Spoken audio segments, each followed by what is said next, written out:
A lot of gay officers, they're part of our community. We do not want institutional police presence at Pride.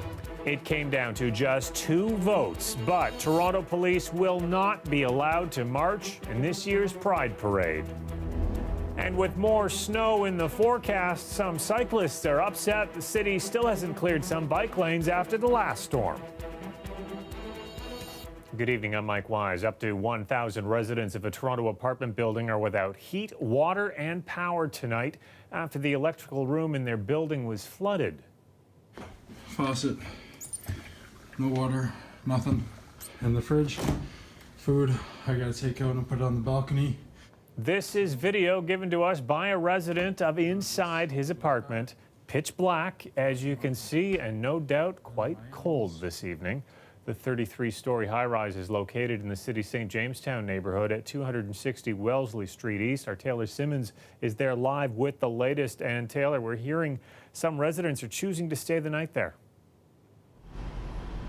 Yeah, Mike, even in this bitter cold, some residents are choosing to climb up the stairs to one of the apartments on these 33 floors, get blankets, anything they can to stay warm.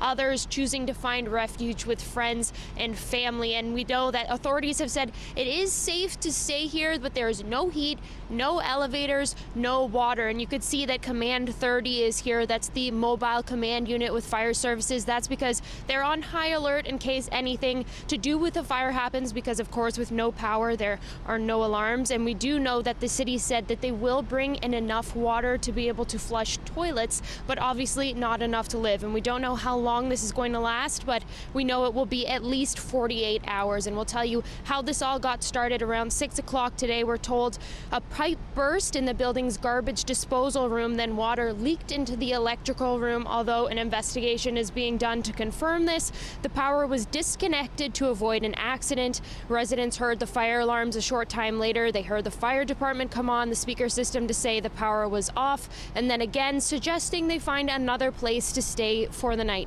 We spoke to some people as they packed up their things. I was inside this morning. I was getting ready to go out, and power was on, everything was working, and then as I was going down in the elevator, I noticed that there was water in the elevator as I was getting to the main floor. I just got some water and some granola bars.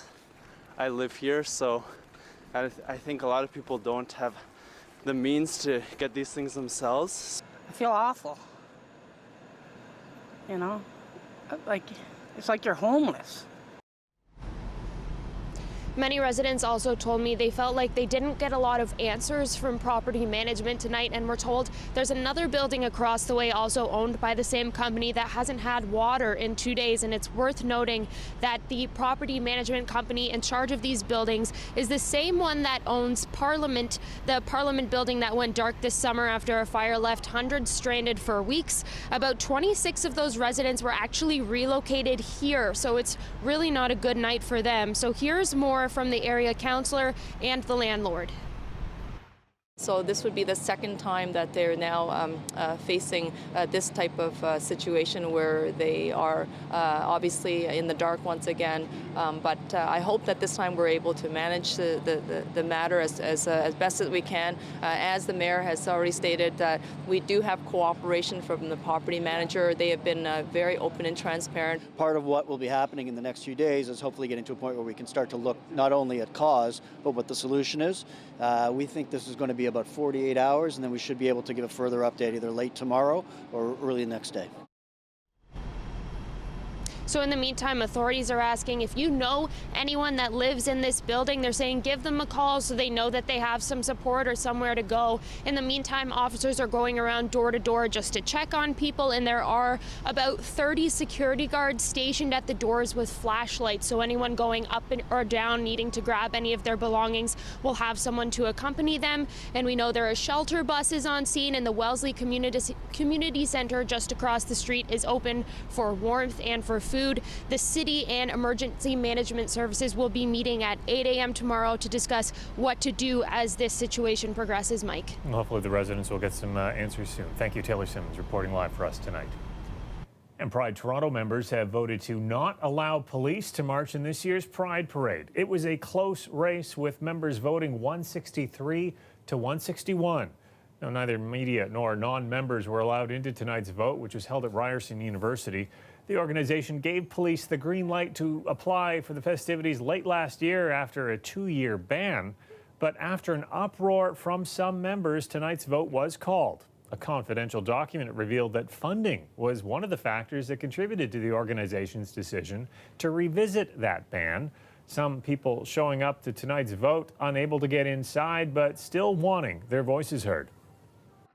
I am here tonight because I am really, really angry. The community made it clear that we did not want the police in Pride. It's one thing to have police attend the event just like they do the Santa Claus parade, you know, in case there's some sort of problem. But we don't need floats of police. It's like taunting people who have had problems with police. And many of us, I'm 58 years old, many of us of a certain age have had problems with police in the past. Well, the OPP is looking into the deaths of 2 people in Collingwood. Investigators say the deaths took place in a residential area early this morning. I heard banging, and I never thought anything of it. I just thought basically, you know, they were banging on the walls. It sounded like gunshots. I don't know if it was. I got up this morning to look outside. Thought the gentleman was just drunk, laying in the snowbank, passed out, but he was deceased. Now, police have released no other details citing the ongoing investigation. They're asking anyone with information to give them a call. Well, today at City Hall, urgent calls to address the homeless situation in our city. Several homeless advocates joined a group of city councillors to declare a humanitarian crisis. They want Toronto to bring in an urgent action plan. Mayor Tory, though, has different ideas. He is seeking long-term solutions to supportive and affordable housing. And as Farah Morali tells us, some people working on the front lines agree with him. I don't have a cot. I know, we're trying to get you a cot right now. It's a video that offers a glimpse of just what it's like to sleep inside the city's warming centers. It shows rows and rows of cots, all full, while people walk about. It was captured secretly and released by these activists. Homelessness crisis. They called those conditions unacceptable and banded together to call for a declaration of an emergency. This is a second-tier, second-class shelter system, and we are a second-class city to allow it to happen. We're asking that the City of Toronto, City Council in particular, declare this as a state of emergency. It's the second time in 2 months advocates have called for a state of emergency. I think that my efforts and those of the City Council are best invested in making sure that what we get going forward is something that's going to provide us with a long-term answer to this. And for the second time, the mayor said he doesn't think it would help, saying shelters are at about 96% capacity and that supportive housing is the answer. We need to get going on this right away with the other governments, and that is supportive housing for the around 50% of people that our own surveys tell us are suffering from mental health or addiction issues. I'd like to show you a vacant room. This is Strawn House, a low-barrier home for people living with severe mental health and addiction issues. This is the common space that is shared by 7 or 8 people. It offers around-the-clock supports and independent living facilities, one of the only places of its kind in the city. It's overwhelmed by demand. There just isn't enough highly supportive housing. I think the mayor is right. And I also want to add, I think the city has been really responsive to creating these new sites for respite, the emergency respites, the number of new shelters that have been created. I think that's, if you want to call it a crisis, that's the crisis, a lack of variety of housing that is built to meet the needs of the people that we need to get off the streets, rather than building the housing and expecting people to fit into that type of housing. We reached out to Ontario's Ministry of Housing to see whether it would consider funding supportive housing initiatives. It said it would welcome any initiative that involves all 3 levels of government. We also spoke to federal MP Adam Vaughan, who said that the federal government is ready and willing to sit down at the table with the City of Toronto and talk about funding. They're just waiting for the city to articulate exactly what it is that it needs from the federal government. Farah Morali, CBC News, Toronto.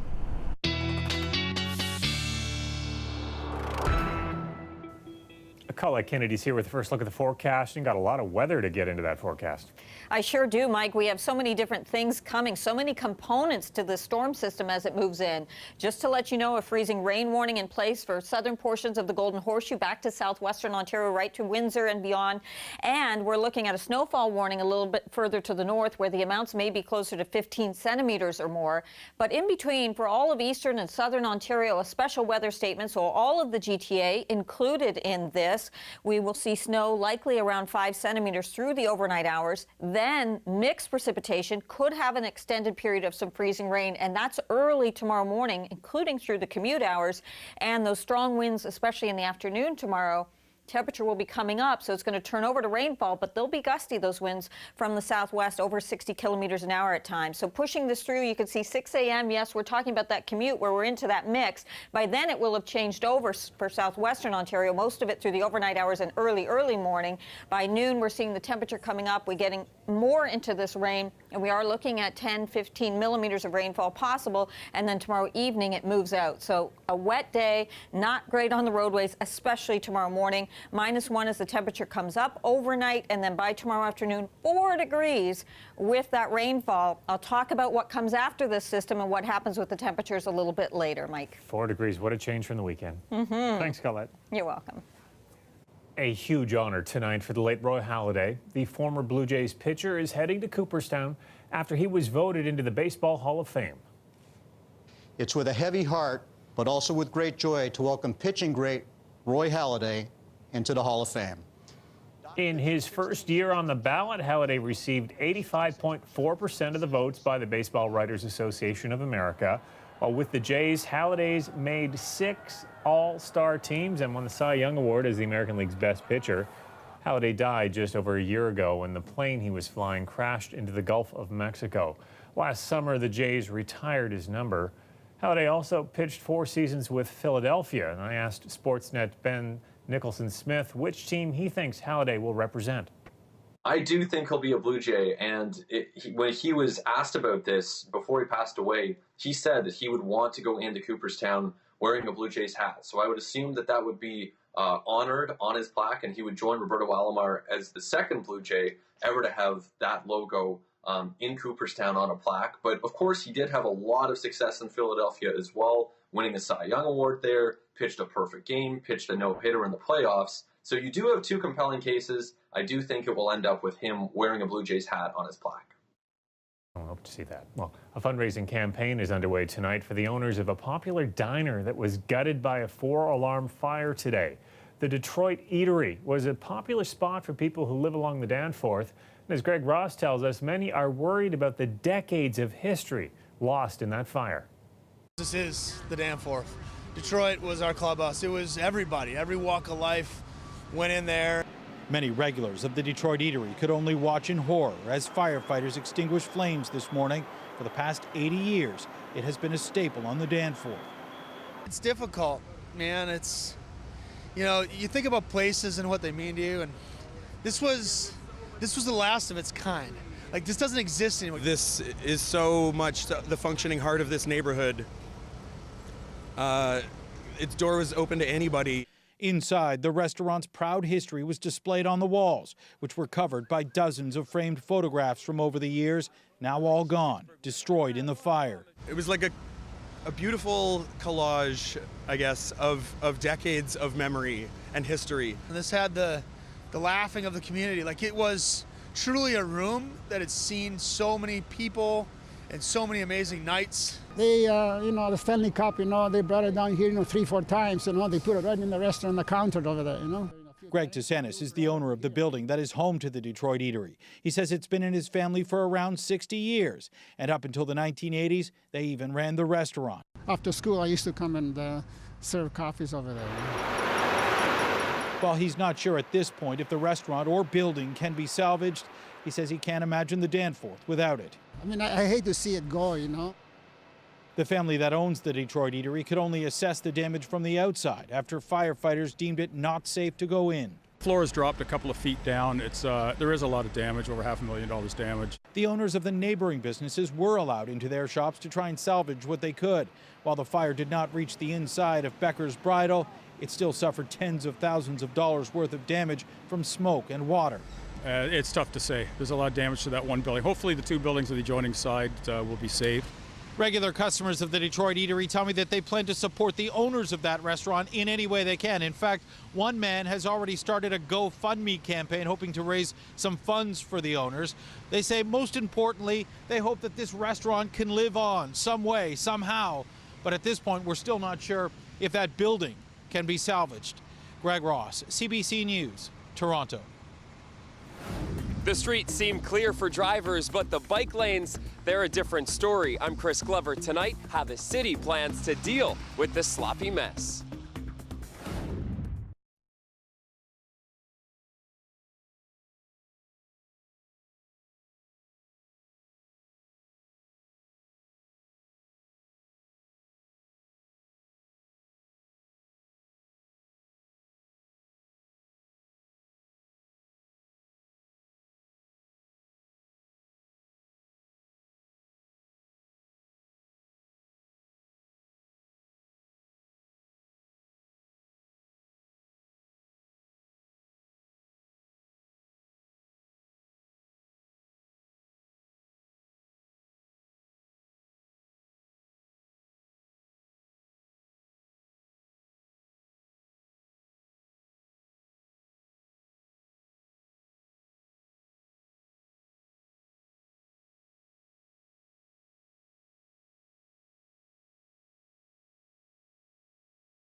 Welcome back. Toronto cyclists are keeping a close eye on the road, especially with more snow in the forecast. We heard from many today complaining that many bike lanes are still covered in snow and slush, even though the city has had several days to clear them. Chris Glover has that story. If the snow's still there, the wheel will follow the groove of the snow, and my steering is out of control. Hunter Sanassian uses hydraulic brakes and thicker tires to get a fighting chance in the winter. If it gets really, really dangerous, if I don't feel safe on the road in certain circumstances, I will be on the pedestrian lane, which is just the only way to feel safe. The food delivery biker needs to ride year-round, and despite the fact the snow fell over the weekend, here we are on Tuesday, and snow in the bike lane is still a problem. I've done this for a few years, so I know that it doesn't get better until the whole snow just melts away. Well, that's not what snow clearing in a city is supposed to be. No, it's not. I agree. Biker Paul Carter also had a white-knuckle ride today. I rode down Sherburne, and it was quite sketchy. I almost lost my balance in a rut at one point in the bike lane. In 8 years biking in Toronto, he's seen huge improvements, though. On Saturday night, I rode on Woodbine, and the bike lane was better than the road. So that was nice. The mayor says bike lanes are a priority, and not just maintenance, expanding the network as well. And he anticipates some $44 million to be budgeted for bike lanes in 2019. Transportation Services says bike lanes on main routes get the same priority as the street itself. If there's not a separated bike lane, again, the challenge is that cars are pulling out of driveways, pulling snow onto the road. So we do have to be diligent, but we do, realize that it does take sometimes between 4 and 6 hours to do a round of salting and plowing on those main arterial roadways. So we eventually do cycle back and get it. Still, so that's like a few hours, though. Now we're a couple days into this. Wouldn't it be dealt with by now? You know what? If we have issues out there right now, you're exactly right. Please call 311. And we can investigate those within 24 hours and get some equipment back out there. To that timeline, Hunter Sanassian has one message for the city. I would say, please get your SH ** together. I I want to keep safe. I want to keep riding. The city has crews out patrolling for snow-covered bike lanes, but it says if you see a bike lane in your neighborhood that is covered, to call 311 and they will address that problem as quickly as they can. Chris Glover, CBC News, Toronto. Cyclists, drivers, commuters of all sorts will want to take care tomorrow morning. It's going to be a messy 24 hours out there. Colette is back next to tell you all about it. Stay with us. We'll be right back.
The weather update is brought to you by Train Extreme Conditions Testing.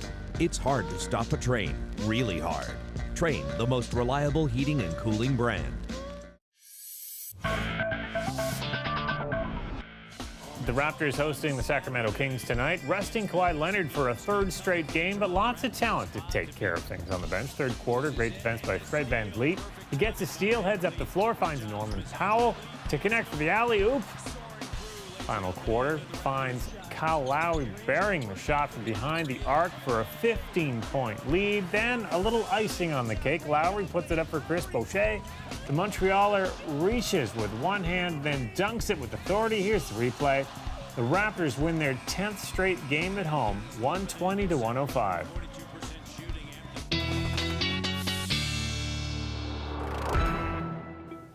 Colette's back with her extended forecast, but you really want to focus on a few hours tomorrow morning for a really messy morning commute. I do, Mike. I want to kind of walk you through the timeline of this because the snow overnight tonight, yes, 3 to 5 centimeters for the city, heavier amounts further north. It's really what happens in those early morning hours. So really as we go through the overnight, we see that mix that's changing over through the overnight hours for southwestern Ontario. However, tomorrow morning, talking about a period perhaps extended, say from about 5 a.m. to even 9 a.m. or in that quarter, even towards 10, it's possible we'll be seeing portions of the GTA, not just with some sleet, but with some freezing rain. So when it freezes on contact with the surface, very slick on the roadways. Eventually, this temperature, 9, 10 o'clock, will come up enough that it turns it over to rainfall. It continues as rain for southwestern Ontario, and it'll be into the evening hours, it looks like, before it clears out of the GTA. So we will be seeing 15 millimeters of rain, 10, 15, somewhere in there, and some areas locally even more than that. So the special weather statement is in place because of these conditions. Also tomorrow afternoon, those winds becoming very gusty from the southwest, so gusting over 60 kilometers an hour. A look at some of those snow totals, fairly light until you get further north towards Georgian Bay. So Barrie, you can expect those amounts more 10 to 15 centimeters. In some areas locally will be closer to 15 to 20 as you carry on further north. They're fairly light, and then as it changes over, that's when we're going to see a lot of this just kind of washing away. But in between, it's those roadways I'm so concerned about for you. Overnight tonight, temperature around, it's been nearly steady towards -2 for southwestern Ontario. Tomorrow afternoon coming up towards about 6 degrees, but gusty southwesterly winds for you as well. Overnight tonight, the temperature nearly steady to coming up to around -1 with that mix moving in towards the early morning hours and the morning commute. And then as we get closer to lunch, it changes over to plain old rainfall throughout the area and temperatures 4 to 6 degrees for our afternoon highs. Now, we have to talk about what happens after this system moves through. It's not that cold. You'll notice Wednesday into Thursday that night, -2 for the low. Thursday, -1 with a mix of sun and clouds. Not a bad day, although it could be a very slushy mix left behind. But cold air moves right back in for Thursday night, and then we're going to be seeing that, and we'll be seeing some extreme wind chills coming right back at us as we go Friday in towards the weekend, Mike. Okay, thanks, Colette. You're welcome.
Welcome back. Before we go, we wanted to show you this. If you put together a drone and a dog sled, well, you get something magical.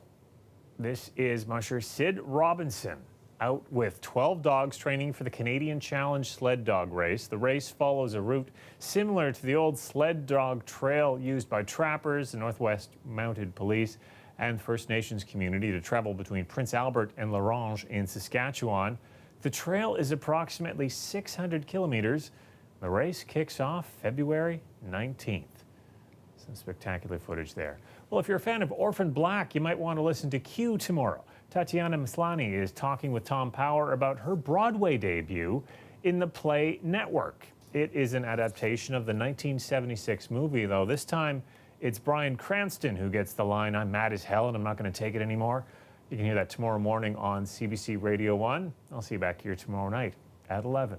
Good night.